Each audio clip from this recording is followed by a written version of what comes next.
सखी सहेली।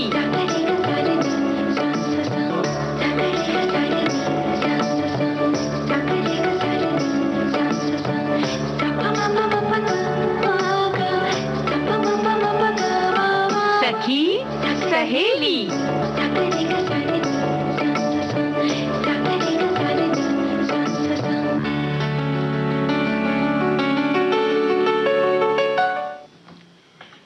सखी सहेली सुनने वाले सभी श्रोताओं और हमारी सभी सखियों को, सहेलियों को चंचल वर्मा और दीपा माहेश्वरी का नमस्कार। चंचल, कैसे हैं आप? मैं बहुत अच्छी हूँ और यही उम्मीद करते हैं कि हमारे सारे सावन का महीना है, हरियाली है और ऐसे मौसम का सभी आनंद उठा रहे होंगे, सभी मजे में होंगे और अपना बहुत अच्छा ध्यान रख रहे होंगे, है ना। और जैसे हमेशा की तरह आज भी हम बहुत सारे अपने ये सखी सहेली के पिटारे में बहुत सारी बातें लेकर आए हैं और बहुत महत्वपूर्ण दिवस भी है आज चंचल। जैसे आज विश्व आदिवासी दिवस है, तो उसके बारे में हम जानकारी लेंगे। हाँ, इसे हम स्वदेशी लोगों का अंतर्राष्ट्रीय दिवस भी कहते हैं जी। और काकोरी कांड के वो दिवस है, तो वो भी हमारे जो स्वाधीनता आंदोलन का एक बहुत महत्वपूर्ण दिवस है। तो इसमें क्या खासियत है आज के दिन, तो हम वो भी बात करेंगे। दादी माँ के खजाने से भी बातें निकलेंगी, अंजीर की, हाँ, है ना। और गीत मंजरी में बातें होंगी मेले की, जो कि सबको बड़ा शौक होता है। सावन का भी ऐसा महीना है ना जब बहुत सारे मेले होते हैं और हमारे बचपन की जो गुजरी हुई पलों की जो याद है वो उनको भी थोड़ा ताजा करेंगे मेले के बहाने, है ना। और एक बहुत खास दिन है, वो है आज मुहर्रम का दिन। और दीपा, इस्लामिक कैलेंडर के अनुसार जो मुहर्रम है वो हिजरी संवत का सबसे पहला महीना होता है और इसी महीने के साथ इस्लामिक वर्ष की शुरुआत हो जाती है। मुहर्रम एक महीने के तौर पर ही नहीं बल्कि एक खास पर्व या खास दिन के तौर पे भी मनाया जाता है। पैगंबर मोहम्मद साहब के नवासे इमाम हुसैन और उनके साथियों की शहादत की याद में मुहर्रम मनाया जाता है, क्योंकि इसी महीने में पैगंबर के नवासे की शहादत हुई थी। इसलिए इस महीने को गमी का महीना भी कहा जाता है। और दीपा, इस माह की उन लोगों के लिए बहुत बड़ी विशेषता और महत्ता है और जो पहले 10 दिन होते हैं इसमें रोजा भी रखा जाता है। जी। और इस दिन पूरे देश में लोगों की अटूट आस्था का भरपूर समागम देखने को मिलता है चंचल। इस दिन जगह जगह पानी के प्याव और शरबत की शबील लगाई जाती है। इमाम हुसैन साहब की शहादत और करबला के शहीदों के बलिदानों को याद किया जाता है। चलिए हम भी याद करते हैं।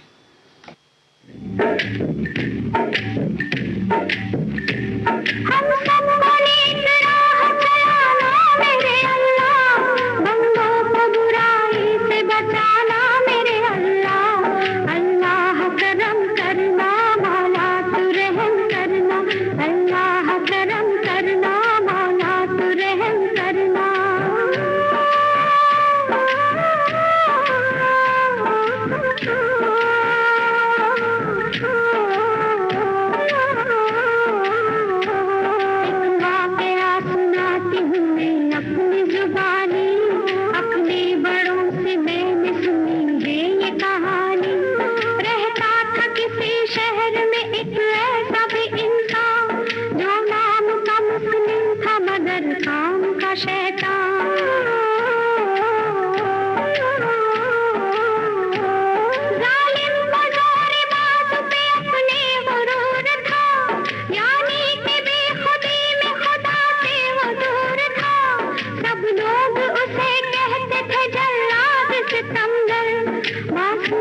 फरियाद का उस पे न था असर,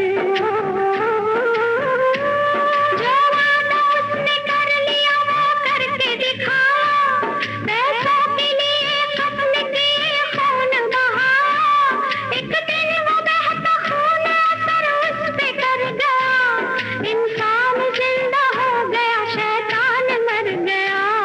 अल्लाह करम करना मौला तू रहम करना, अल्लाह करम करना मौला तू रहम करना।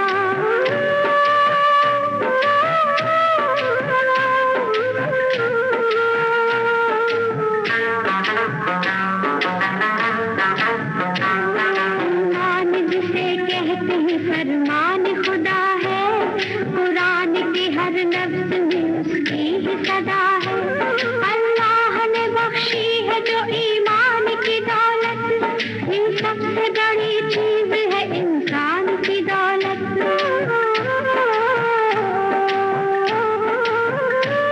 सोए हुए दिलों को जगाता है ये ईमान, भटके हुओं को राह दिखाता है ये ईमान। ईमान की गर्मी से पिघल जाते हैं पत्थर, इस नूर से बनते हैं संवरते हैं मुकद्दर। जो सबसे प्यार करता है इंसान वही है, मुस्लिम है वही, साहिब ईमान वही है। अल्लाह करम करना मौला तू रहम करना, अल्लाह करम करना मौला तू रहम करना।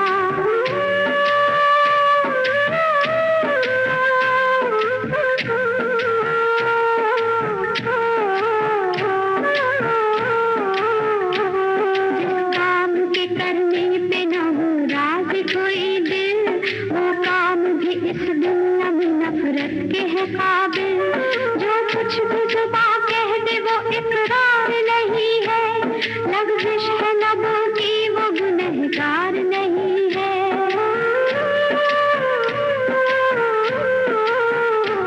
जो दिल से नहीं करता बुराई का इरादा, अल्लाह से वो तौबा करे तोड़ दे वादा। जल्दी जो संभल जाए वो नादान नहीं है, ईमान जिसमें हो वो बेईमान नहीं है। दुनिया में हमेशा तो नहीं रहता अंधेरा, इंसान जहाँ जागे वहीं पे है सवेरा। अल्लाह करम करना मौला तू रहम करना, अल्लाह करम करना मौला तू रहम करना।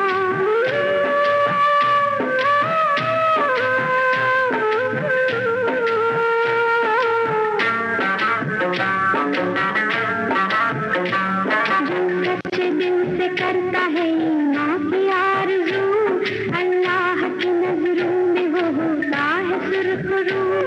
ईमान में क्या क्या न कहा प्यारे नबी ने, क्या ऐसी मुसीबत भी उठाई है किसी ने।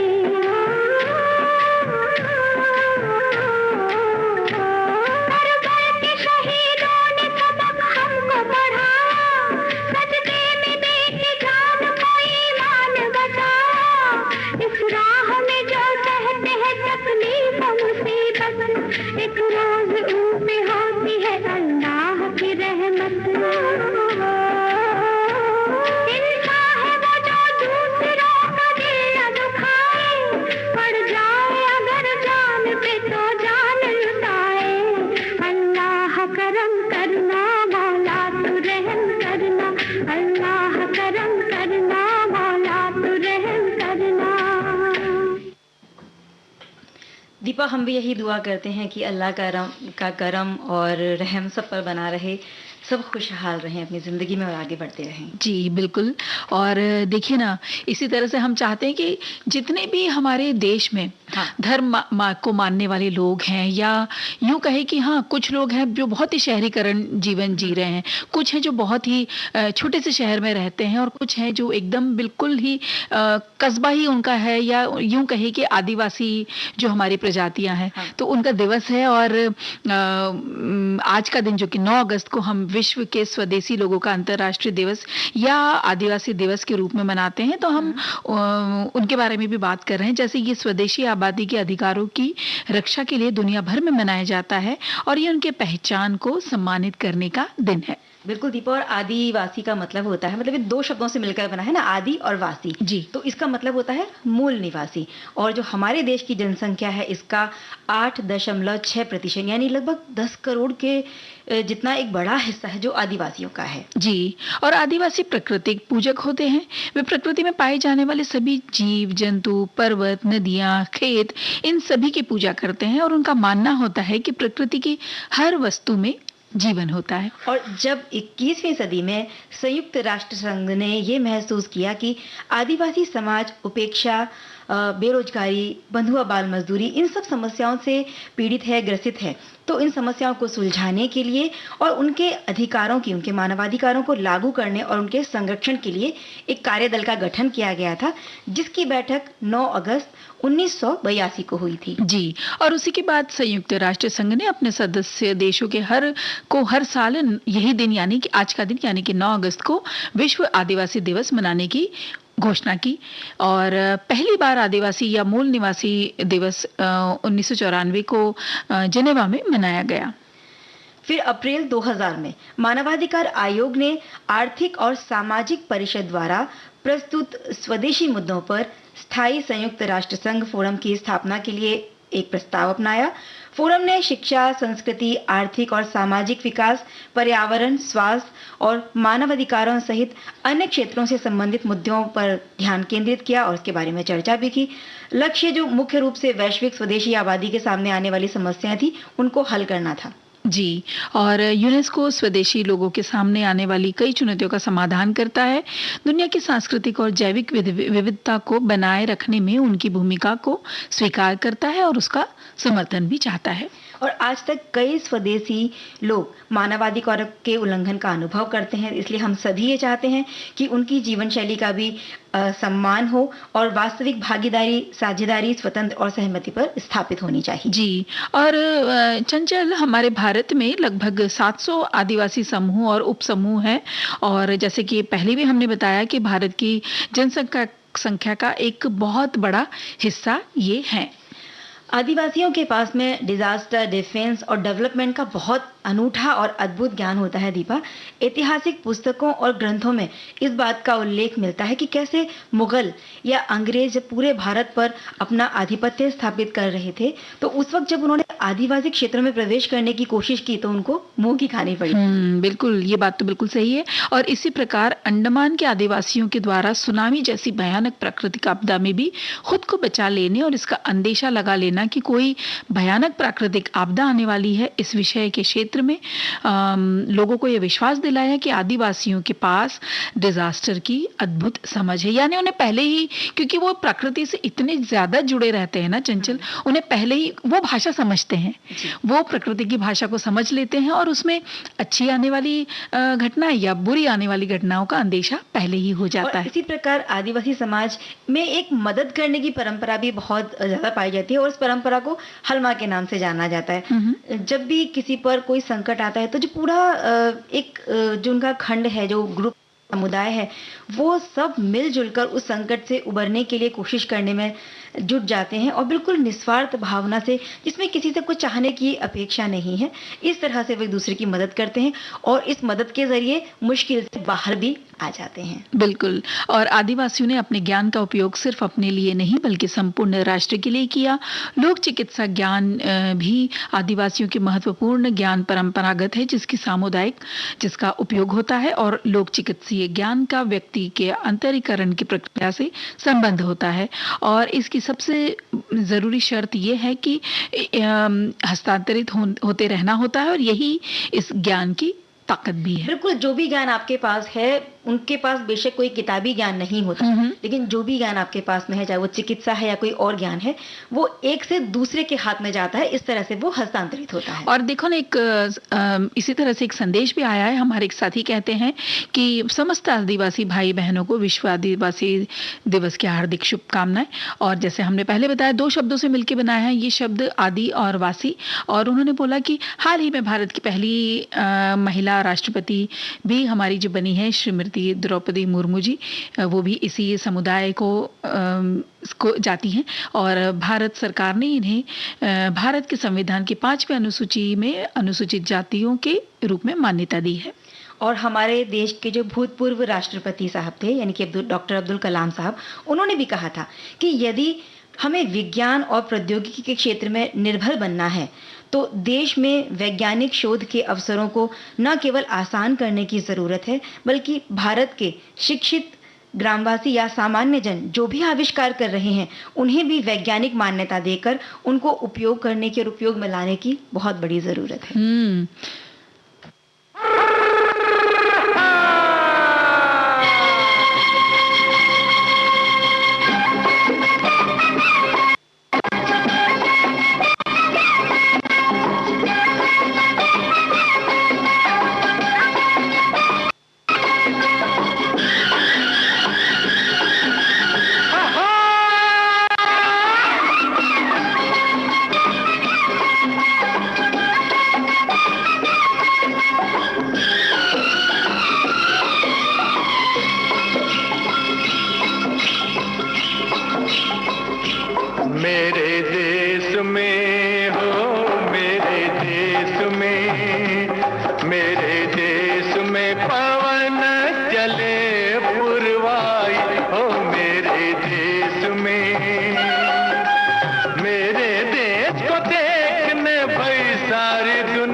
झिलमिल तारा चमके, डगमग डगमग नैया डोले, रिम झिम बादल बरसे रामा हो,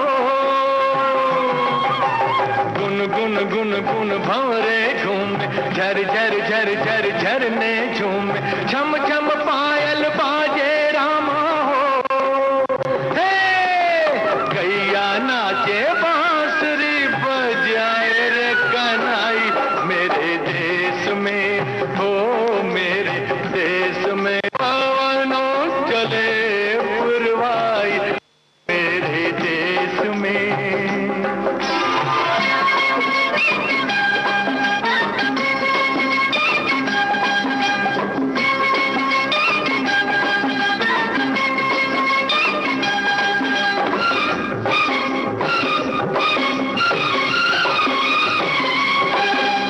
जीवन अपना सुंदर सपना, कौन पराया कौन है अपना, प्यार सभी का अपने दिल में हो,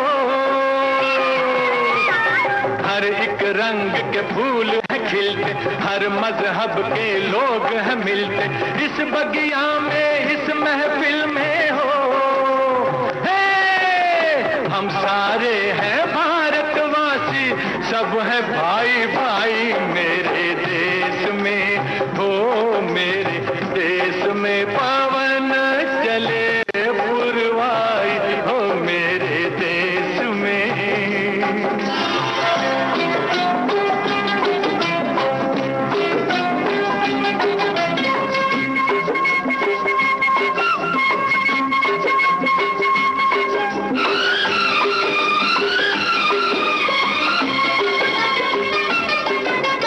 अम्बुआ की डाली पे कोयल गीत सुनाए कोमल कोमल, मेरे बाग की कलियों के हो,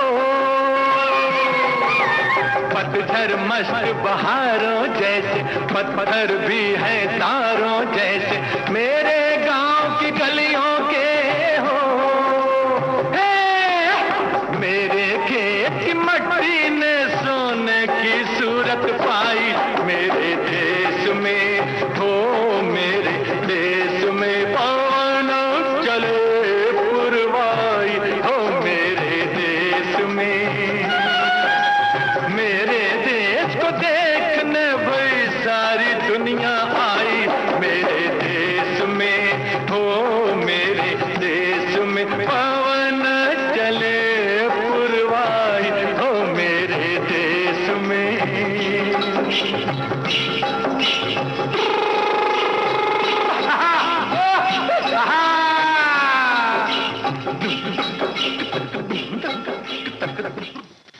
दीपा, तुम्हें पता है हमारा देश आज़ाद हुआ, आज़ादी हमें मिली, लेकिन ये बहुत आसान नहीं था। जाने कितने लोगों ने अपनी शहादत दी, कुर्बानी दी, तब जाके आज जो हम खुशहाल जिंदगी और एक आज़ाद भारत में सांस ले पा रहे हैं। बिल्कुल, और बहुत सारे महत्वपूर्ण दिवस आए, बहुत सारे महत्वपूर्ण दिन आए जो इतिहास में अपना नाम दर्ज कर गए, और बड़े बड़े महान जो स्वाधीनता आंदोलन के जो क्रांतिकारी थे उन्होंने भी अपना नाम दर्ज किया। और देखो ना, इस बात को 75 साल बीत चुके हैं और आज़ादी का अमृत महोत्सव हम मना रहे हैं। लेकिन जी, ये जो भी महोत्सव उत्सव हम मनाते हैं, उन लोगों को बिल्कुल भूलना नहीं चाहिए जिनकी बदौलत आज ये खुशी हमें मिली है। जी, और ऐसे ही आज का जो दिन है वो क्यों इतिहास में महत्वपूर्ण है, यही तो हम बात हमारे सभी साथियों को पता ही है, लेकिन साथ में मिलकर जब इस बात को याद करते हैं तो उनके प्रति और श्रद्धांजलि हमारी हम और समर्पित कर पाते हैं। तो आज 9 अगस्त 1925 को रेल से ले जा रहे सरकारी खजाने को क्रांतिकारियों ने लखनऊ के पास काकोरी रेलवे स्टेशन के पास लूट लिया था। हमारे सभी साथी जानते हैं इस बात को, और ये घटना काकोरी कांड के नाम से भारतीय स्वतंत्रता संग्राम के इतिहास में दर्ज है। क्रांतिकारियों द्वारा ब्रिटिश राज के विरुद्ध युद्ध छेड़ने की मंशा से हथियार खरीदने के लिए ब्रिटिश सरकार का खजाना लूट लेने के लिए पूरी योजना बनाई गई, और इस घटना के बाद अंग्रेज सरकार बहुत ज्यादा सख्ते में आ गई थी। और दीपा, भारत के स्वाधीनता आंदोलन में काकोरी कांड की एक अहम भूमिका रही है, हमने इसका जिक्र किया है भी। लेकिन ये कहना गलत नहीं होगा कि काकोरी कांड वही घटना थी जिसके बाद में जो क्रांतिकारी थे उन लोगों के प्रति, जो देश के लोग थे, उनका नजरिया बदलने लगा और इस घटना के बाद में वो बहुत ज्यादा लोकप्रिय भी होने लगे थे। जी, 1922 में जब देश में असहयोग आंदोलन अपने चरम पर था, उसी साल फरवरी में चौरा चोरी कांड हुआ था। गोरखपुर जिले के चौरा चोरी में भड़के हुए आंदोलनकारियों ने एक थाने को घेर कर आग लगा दी थी। इस घटना से दुखी होकर महात्मा गांधी ने असहयोग आंदोलन को वापस ले लिया था, जिससे पूरे देश में जबरदस्त निराशा का माहौल छा गया था। आजादी के इतिहास में असहयोग आंदोलन के बाद काकोरी कांड को एक बहुत ही महत्वपूर्ण घटना के तौर पर देखा जा सकता है, क्योंकि इसके बाद आम जनता अंग्रेजी राज से मुक्ति के लिए क्रांतिकारियों की तरफ और भी ज्यादा उम्मीदों से देखने लगी थी। बिल्कुल, जैसा कि हमने कहा, वो लोकप्रिय होने लगे थे। जी। और फिर 9 अगस्त 1925 के दिन काकोरी में एक ट्रेन से सरकारी खजाना लूटने के मकसद से एक डकैती डाली गई। इस घटना के बाद देश के कई हिस्सों में बहुत बड़े स्तर पर गिरफ्तारियां भी की गई। हालांकि काकोरी कांड में तकरीबन 10 के करीब ही क्रांतिकारी शामिल थे, लेकिन 40 से भी ज्यादा लोगों को गिरफ्तार किया गया था अंग्रेज सरकार के द्वारा। और यहाँ पर मैं एक अंग्रेजों ने बात जब ये धरपकड़ की तो बहुत हलचल मच गई थी उस दौरान। बिल्कुल, और यहाँ पर हमारे एक यहाँ संदेश पढ़ना चाहती हूँ चंचल। हमारे एक साथी लिख के भेजते हैं कि ये जो घटना थी ना, ये बहुत योजनाबद्ध तरीके से ट्रेन लूटने की जो कोशिश थी वो जो कर रहे थे वो असल में एक दिन पहले करने वाले थे।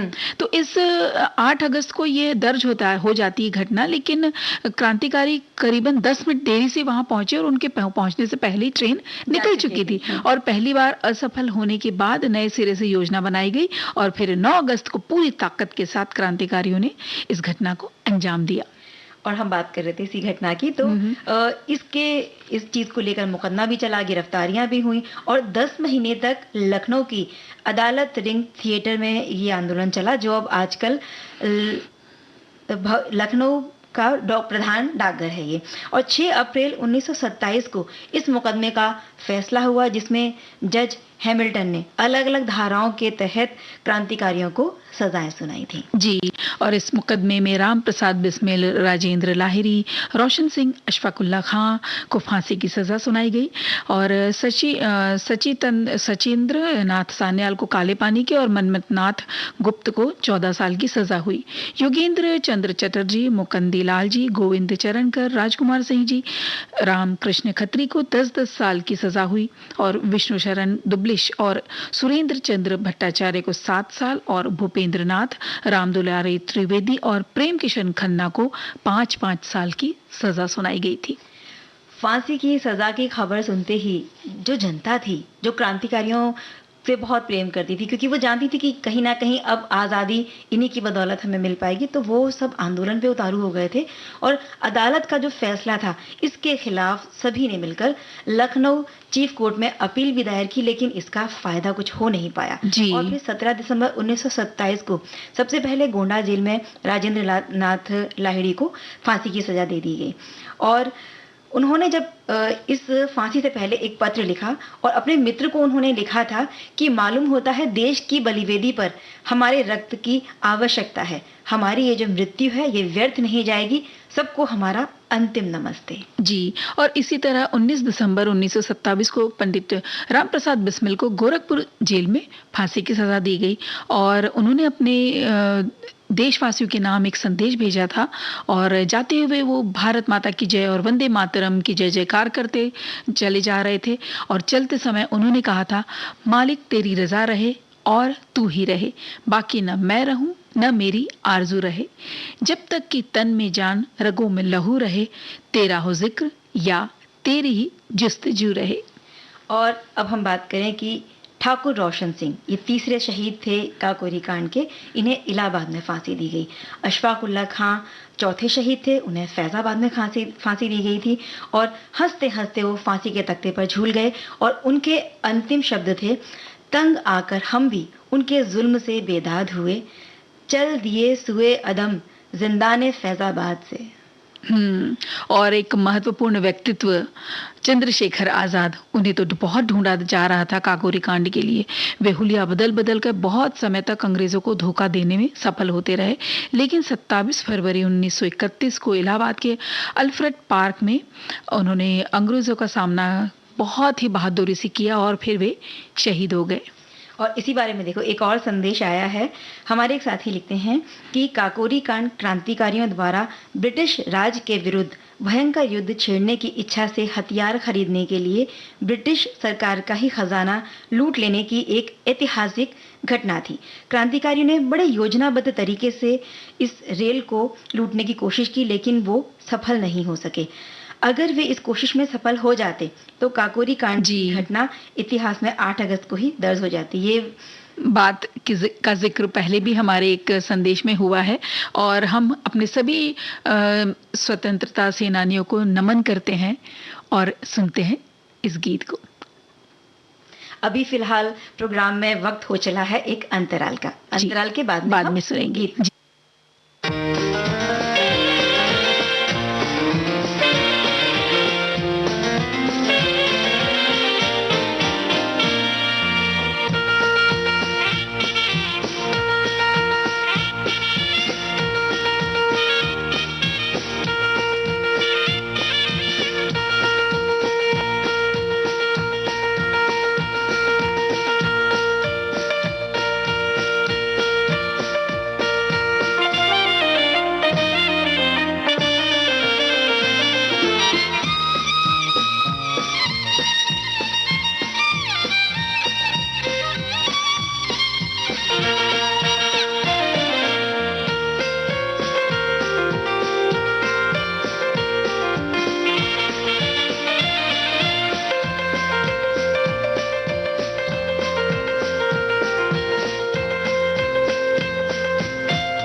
अंतराल के बाद हम फिर से हाजिर हैं और हम जिक्र कर रहे थे ना कि एक गीत सुनना है हमें। जी, गीत सुनते हैं।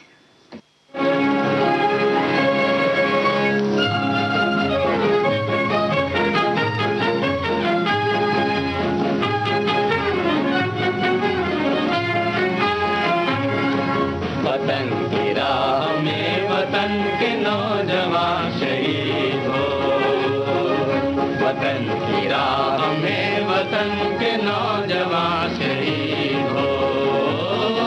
पुकारते हैं ये जमीन आसमां शहीद हो, पुकारते हैं ये जमीन आसमां शहीद हो। वतन की राह में वतन के नौजवान शहीद हो।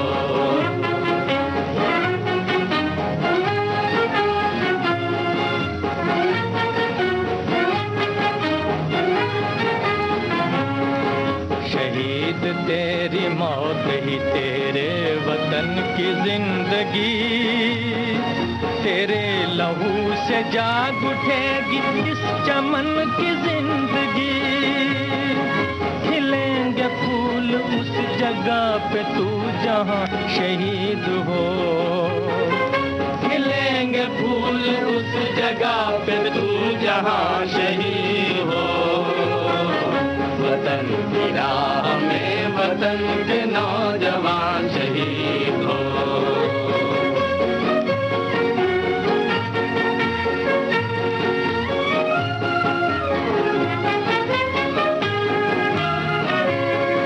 गुलाम उठ वतन के दुश्मनों से इंतकाम ले, इन अपने दोनों बाजुओं से खंजरों का काम ले। चमन के वास्ते चमन के बागबान शहीद हो, चमन के वास्ते चमन के बागबान शहीद हो, वतन की राह में वतन के नौजवान शहीद हो।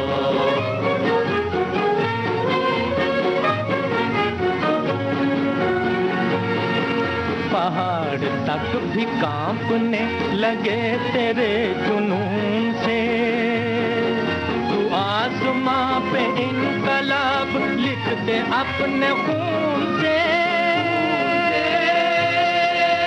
खून से। जमीन नहीं तेरा वतन है, आसमां शहीद हो, जमीन नहीं तेरा वतन है, आसमां शहीद हो। वतन की राह में वतन के नौजवान शहीद हो, वतन की राह में वतन के नौजवान शहीद हो।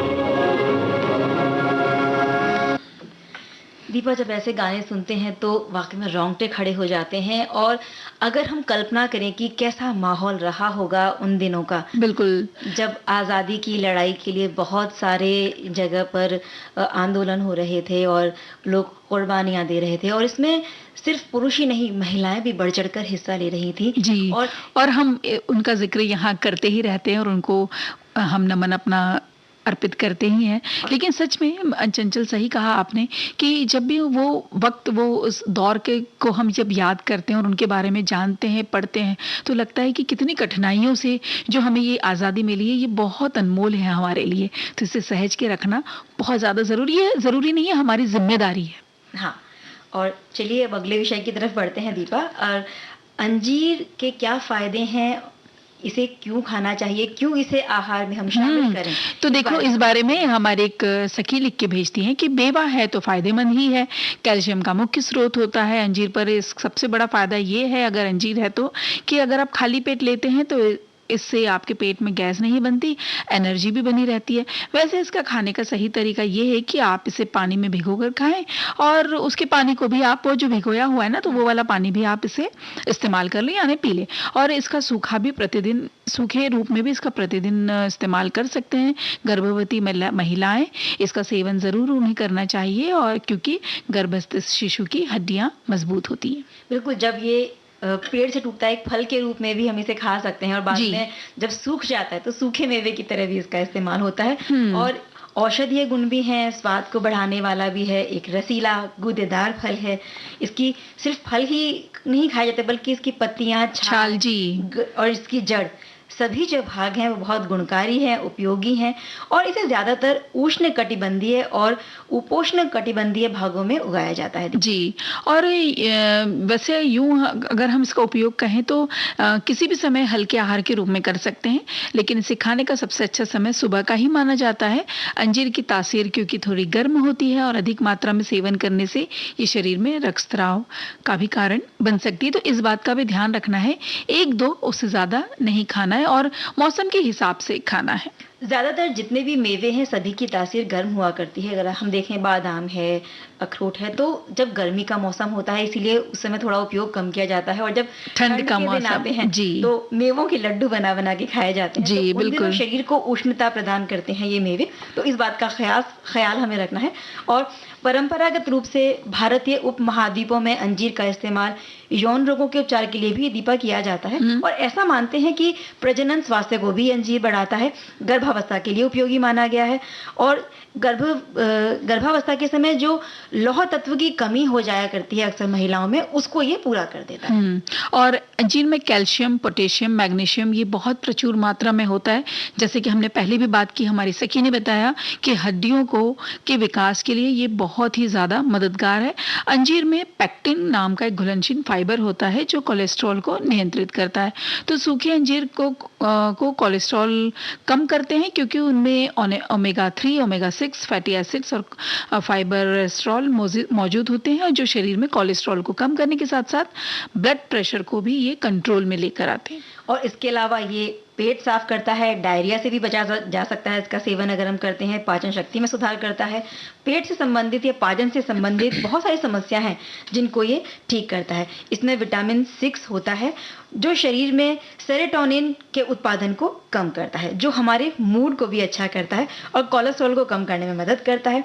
पोटेशियम ज़्यादा मात्रा में और सोडियम कम मात्रा में इसमें होता है और इसके ये पोषक गुण हाइपरटेंशन के रोगियों के लिए बहुत ही अच्छे माने जाते हैं। और अगर हृदय रोग की बात करें चंचल, तो अंजीर रक्त में ट्राइग्लिसराइड के स्तर को कम करता है और हृदय को स्वास्थ्य में सुधार करता है।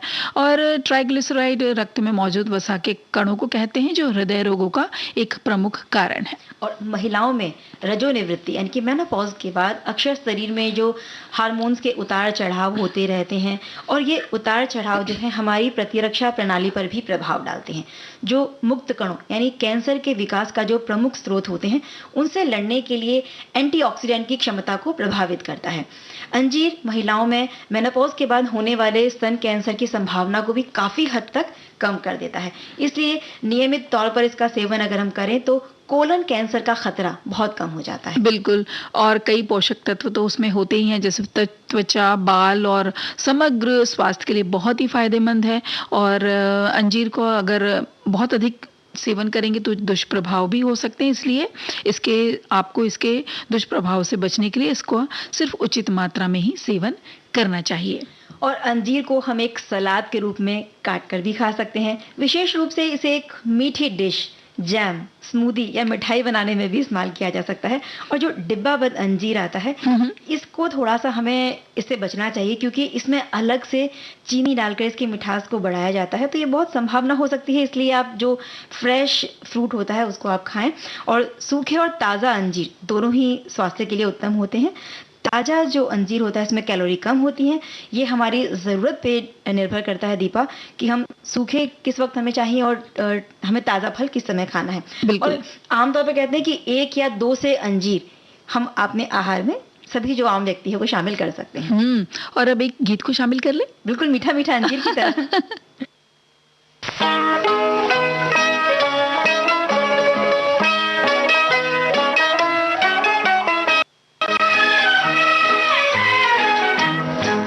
रंग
रंगीला गीत और इसी तरह से रंगारंग हमारा देश है। देश में यहाँ पे बहुत सारी संस्कृतियां हैं और अलग अलग धर्म है, तभी तो हम कहते हैं ना रंगीला हमारा देश। और जहाँ रंगों की बात हो, उत्सव की बात हो, तो मेले क्यों नहीं हो। हमारा देश तो मेलों का, उत्सव का देश है। तो यूं कहें कि हर छोटे बड़े उत्सव पे ना चंचल, बस यहाँ हम छोटी सी बात होती है, उत्सव हो जाता है, और उत्सव को कब मेले के रूप में बदल जाता है कुछ कह नहीं सकते, है ना। और मेले जो है दीपा, ये हमारे देश की संस्कृति को भी दिखाते हैं। मेलों के कारण बहुत उत्साह से हम एक दूसरे के साथ मिलते हैं और बहुत सारा समय जो होता है हम आनंद के साथ, खुशी के साथ उसे बिताते हैं। और भारतीय लोगों में मेलों को लेकर हमेशा ही एक अलग उत्साह और जोश देखने को मिलता है। बिल्कुल। मेलों को लेकर सबसे ज्यादा उत्साह बच्चों में होता है, क्योंकि वहां पे जब वो जाते हैं तो मनपसंद खेल खिलौने होते हैं, बहुत सारे झूले होते हैं, खाने पीने की चीजें होती हैं, आइसक्रीम खाने मिलती है भाई। हाँ हम भी तो बचपन में जब मेले में जाया करते थे तो इसीलिए जाते थे कि चलो भाई वहां पे ज्यादा रोक टोक कुछ होगी नहीं, खूब घूमेंगे फिरेंगे और कुछ ना कुछ खाने को भी मिलेगा। बिल्कुल। और वहां पे छूट बोल जाती थी कि ठीक है बस इतनी ही जगह में घूमना, यहाँ से कहीं दूर नहीं जाना। लेकिन बहुत अच्छा लगता था सभी अपने परिजनों के साथ मेले देखने जाना।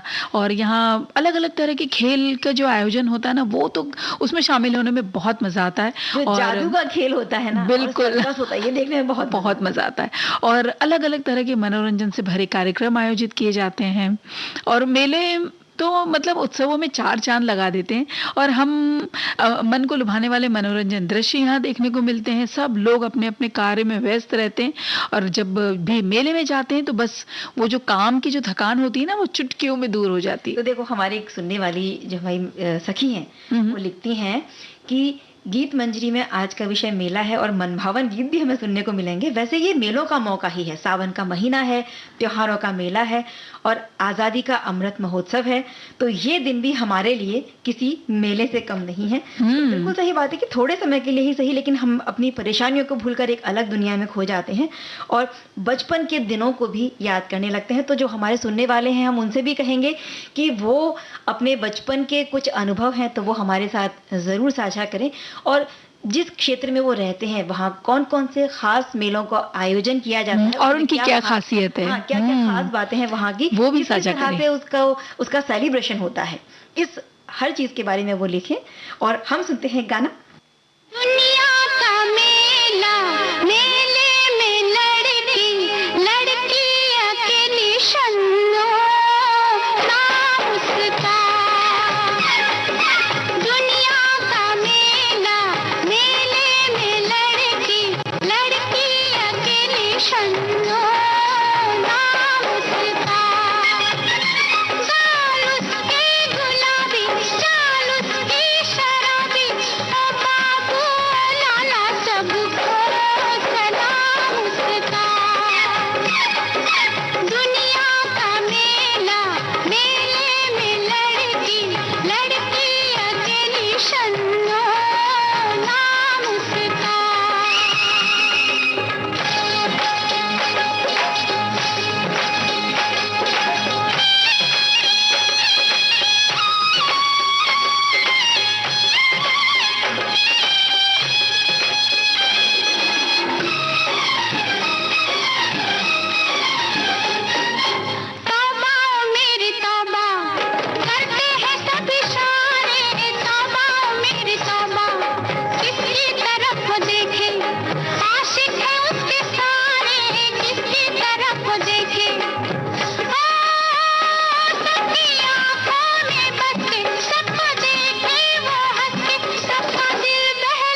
ये दुनिया एक मेला है और मेले में कई कई कई तरह के लोग मिलते हैं, कई कई चीजें होती है जैसे, और बहुत सारे तरह के मेले होते हैं चंचल, जैसे पुस्तक मेला, यात्रा मेला, व्यापार का मेला, पशु मेला, ऐसे ये त्योहारों के बिना तो हो ही नहीं सकते। त्योहारों के समय ये सारे तरह के मेले होते हैं। फिर मेलों को देखो, अगर देखा जाए तो हम दो तरह के भागों में बांट सकते हैं, जैसे सिटी फेयर और विलेज फेयर। यानी कि शहरों में लगने वाला और एक गांव में लगने वाला। तो शहरों का मेला जो है आमतौर पर पूरे वर्ष में निर्धारित तिथि पर आयोजित किया जाता है। वो पहले से ही निर्धारित रहता है और उसके बारे में हमें पता चल जाता है, क्योंकि वो व्यापार मेले की तरह से होते हैं जिन्हें हम ट्रेड फेयर कह सकते हैं। इसमें अद्वितीय कलाकृतियां, शिल्प, गहने, फर्नीचर, ऐसी चीजों को बेचने के उद्देश्य से इस तरह के जो मेले हैं वो आयोजित किए जाते हैं। इसका किसी हमारे धार्मिक, सांस्कृतिक या सामाजिक चीजों से लेना देना नहीं जी। लेकिन यहाँ पर यह व्यावसायिक है, आप चाहे तो अपना बिजनेस भी बढ़ा सकते हैं और अपने शौक की चीजें खरीद भी सकते हैं। और व्यवसायिक और मनोरंजक गतिविधियों को ध्यान में रखते हुए आयोजित किया जाते हैं मेलों को। और नए साल के दौरान ट्रेड फेयर कुछ राज्यों में आयोजित किया जाता है। दूसरी ओर उत्सव मेला उत्सवों के दौरान आयोजित किए जाते हैं और सभी लोग पूरे जोश के साथ इन उत्सवों के मेले में भाग लेते हैं। और जैसे हमने कहा ना, शहरों के मेले अलग, गांवों के मेले अलग, तो शहरों में किताबों का मेला भी आयोजित किया जाता है, जहां पर हर विषय की किताबें आपको मिल जाती हैं। और जो लोग किताबें पढ़ने के शौकीन हैं, जिन्हें साहित्य पढ़ना अच्छा लगता है, तो इस तरह के जो विद्यार्थी हैं वो इन पुस्तक मेलों में जरूर जाकर अपनी मनपसंद की किताबें ले सकते हैं। और देखो ना, हमारे एक साथी लिखते हैं कि जब किसी एक ही जगह पर बहुत से लोग सामाजिक, धार्मिक या फिर व्यापारिक या अन्य कारणों से एकत्रित होते हैं तो उसे हम मेला कहते हैं। भारतवर्ष में लगभग हर माह मेले लगते ही रहते हैं। मेले तरह तरह के होते हैं। एक ही मेले में तरह तरह के क्रियाकलाप देखने को मिलते हैं और विविध प्रकार की दुकानें और मनोरंजन के साधन भी यहाँ पर इन मेलों में होते हैं।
सबको अपनी प्रेम कहानियाँ, अपनी प्रेम कहानियाँ, बाल माँ की, जाल माँ की, हाय तीन निशानियाँ, हाय शर्माऊँ किस किस को बताऊँ, ऐसे कैसे मैं सुनाऊँ सबको अपनी प्रेम कहानियाँ, अपनी प्रेम कहानियाँ।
मेलों में प्रसिद्ध है रामलीला का मेला, है ना। हर हमारे देश में हर त्योहार में मेला जैसे लगता है, तो गांव में रामलीला के मेले बहुत प्रसिद्ध हैं और बच्चे गुब्बारे, गुड़िया, सीटी, चश्मे, बांसुरी सब ये खरीदने जाते हैं इन मेलों में। और तुमने रामलीला के मेले की बात की, तो ऐसा ही प्रसिद्ध मेला है कुंभ का मेला। और इस मेले का एक बहुत बड़ा धार्मिक महत्व है। बहुत भव्य और सुंदर ये मेला होता है, और कह सकते हैं कि सिर्फ हमारे देश में ही नहीं, विदेशों में भी इसकी बहुत चर्चा है, इसलिए अंतर्राष्ट्रीय स्तर का मेला इसे हम कह सकते हैं। और ये जो इस तरह के मेले होते हैं ना, ये लगभग महीनों महीनों चलते हैं। और कुछ मेले ऐसे भी होते हैं जो बहुत छोटे होते हैं, कुछ ही समय में समाप्त हो जाते हैं। और कुछ एक बात जरूरी है इस ध्यान रखने की कि कुछ भी अपराधी तत्व हो इसका फायदा उठा सकते हैं, तो लोग अपना मोबाइल, पैसे वगैरह ये सब बहुत ध्यान से रखें कि कोई भी आपके आगे पीछे पास में आकर के उसे चोरी न कर जाए, है ना। और देखो, हमारे एक साथी लिखते हैं कि आज़ादी के अमृत महोत्सव का तो मेला चल ही रहा है। गुजरात के सौराष्ट्र में 18 अगस्त से 5 दिन तक जन्माष्टमी का मेला लगना है, तो आप जरूर पधारिएगा। बड़ा एक कितना स्नेह निमंत्रण उन्होंने हमें अपने, तो ये सभी हमारे सभी सखी पूरे परिवार को मिल गया, सखी सहेली परिवार को, तो जरूर वहां पधारें। और देखो ना, कुल मिलाकर हम ये कह सकते हैं चंचल कि मेले में हम सबको कुछ ना कुछ नया देखने सीखने को मिलता है, चाहे फिर वो किसी भी तरह का मेला हो। हमारे सामाजिक जीवन का ये बहुत महत्वपूर्ण अंग है। और मेले में आनंद लेने के साथ जो हमारे नैतिक कर्तव्य हैं उनके प्रति भी हमें जागरूक रहना चाहिए। और कहते हैं ना कि ये जिंदगी भी एक मेला है, जीवन हमें एक ही बार मिलता है। बिल्कुल। परिवार की बहुत सारी चीजें, उतार चढ़ाव और व्यापार, व्यवसाय, बहुत सारी चीजों को हम देखते हैं। एक मेले की तरह आना जाना लोगों का लगा रहता है जिंदगी में, और अगर हमने इसका पूरी तरह से लुत्फ नहीं उठाया तो ये जीवन यूं ही चला जाएगा और इसे हमें दोबारा नहीं मिलना है। तो इस बात का भी ध्यान रखें और जो जीवन हमें मिला है इसका भरपूर आनंद उठाएं। ये जिंदगी के मेले, ये जिंदगी के मेले दुनिया में कम न होंगे, अफसोस हम न होंगे। ये जिंदगी के मेले, ये जिंदगी के मेले।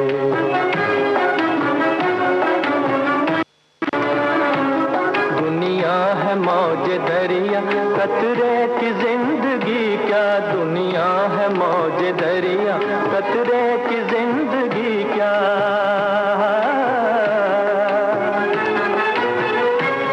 पानी में मिलके पानी, पानी में मिलके पानी, अंजाम ये क्या पानी। दम भर को सांस ले ले, दम भर को सांस ले ले, ये जिंदगी के मेले दुनिया में कम न होंगे, अफसोस हम न होंगे। ये जिंदगी के मेले, ये जिंदगी के मेले, ये जिंदगी के मेले, ये जिंदगी के मेले।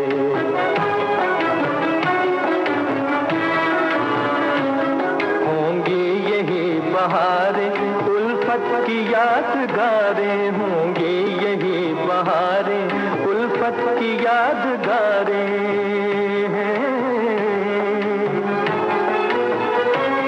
बिगड़ेगी और बनेगी दुनिया यही रहेगी, बिगड़ेगी और बनेगी दुनिया यही रहेगी। होंगे यही झमेले, होंगे यही झमेले, ये जिंदगी के मेले दुनिया में कम न होंगे, अफसोस हम न होंगे। ये जिंदगी के मेले, ये जिंदगी। दीपा, कार्यक्रम का समय पूरा हो चला है और घड़ी की सुइयां इशारा कर रही हैं कि इजाजत लेने का समय आ गया। तो सभी सखियों को चंचल वर्मा और दीपा माहेश्वरी का नमस्कार।